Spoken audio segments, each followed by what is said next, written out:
Vilela, eu quero chamar mais uma vez a Janaína Camelo, porque ela vai trazer outros detalhes dessa entrevista de Jair Bolsonaro aos jornalistas. Janaína, inclusive, Bolsonaro deixou claro que está enfurecido com o ministro da Fazenda, Fernando Haddad, e que ele pretende, inclusive, acionar na justiça o ministro, não foi? Quais foram os questionamentos feitos por Bolsonaro em relação a Fernando Haddad?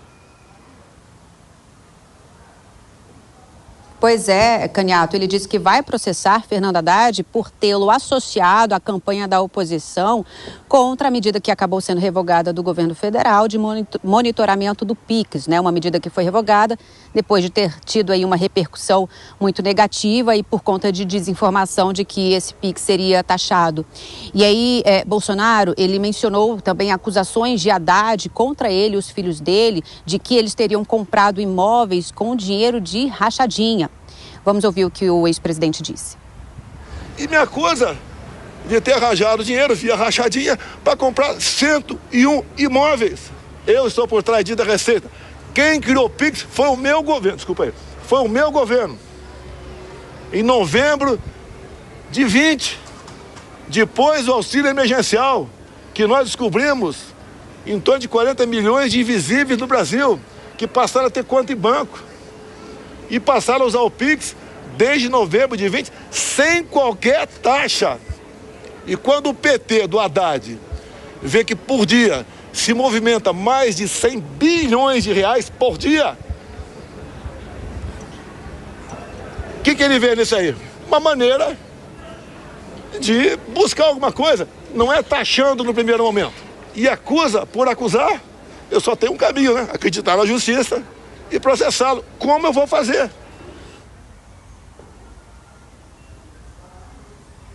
Pois é, Caniato, Bolsonaro se referiu especificamente a uma declaração de Fernando Haddad que ele concedeu em uma entrevista a uma emissora, onde ele diz que Bolsonaro pode estar por trás daquele vídeo que foi publicado por Nicolas Ferreira, pelo deputado federal Nicolas Ferreira do PL, com críticas, né, à medida ali de monitoramento do PIX. Esse vídeo acabou atingindo mais de 300 milhões de visualizações e o ministro Fernando Haddad, na ocasião dessa entrevista, disse que Bolsonaro teria participado porque o vídeo teria sido elaborado com recursos do PL, que é o partido de Bolsonaro.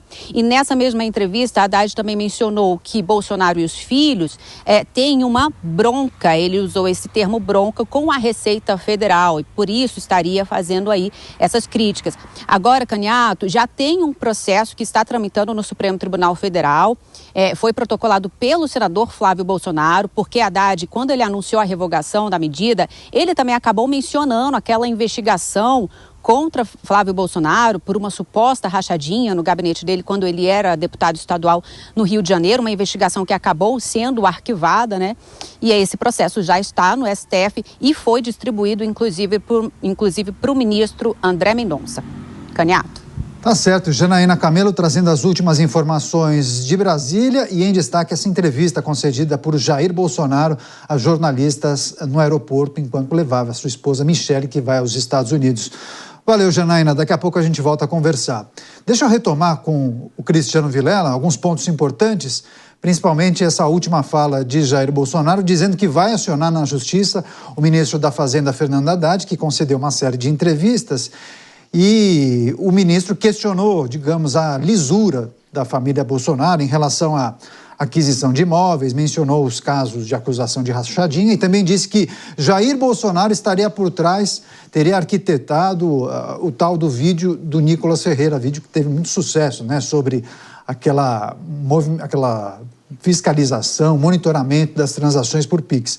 Mas queria que você trouxesse sua reflexão. É um caso aparentemente passível de punição? Talvez Fernando Haddad tenha feito acusações graves e não tenha apresentado provas?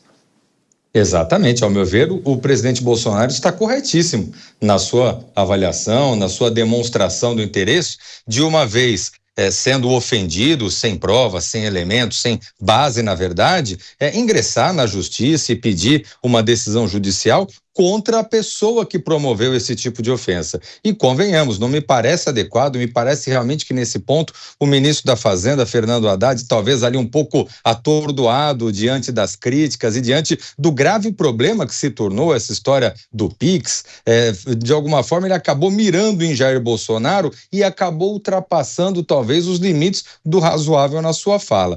Nesse sentido é que é importante que o presidente Bolsonaro, ele demonstre claramente essa confiança, especialmente no Poder Judiciário, de que é um tercios, de que não existe realmente qualquer tipo de vinculação política, mas que realmente, diante da necessidade, diante da apresentação de argumentos técnicos de ofensa à lei, será justamente o Judiciário que será o objeto de busca de uma decisão judicial para que ele possa fazer valer as suas pretensões. Vilela, queria dar 2 passos para trás, retomar um assunto que foi tratado pela Janaína Camelo, e ela discorreu sobre uma expectativa de Jair Bolsonaro e de seu entorno com a chegada de Donald Trump à Casa Branca e há uma expectativa de que, de alguma maneira, o presidente norte-americano poderia influenciar, não sabemos como, mas podendo até ajudar na reversão da inelegibilidade de Jair Bolsonaro.